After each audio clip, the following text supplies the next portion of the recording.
Hey guys, on today's video we're going to be transforming this living room into this kitchen.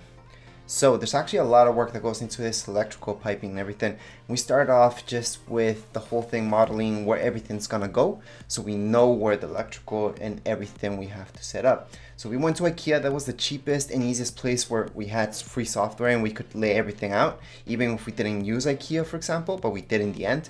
Anyways, we cleared everything out. There was a washroom there. There was a bar in one of these closets type of thing, which is weird. So we had to take all that apart so we can expand this out.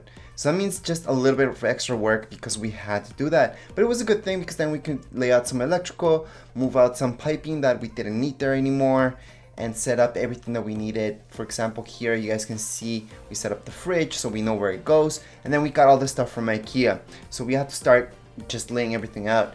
Obviously, it's all about the details, so all that took a lot longer. So you have to paint and everything, do all the prepping before you guys actually start with this whole process, which does take time, but it's okay. It's not that hard. And the lighting was the very last thing that we did throughout the whole project. And there's little things that we still have to do, but it was simple in the end and wasn't a huge deal. Anyways, hopefully you guys like this video.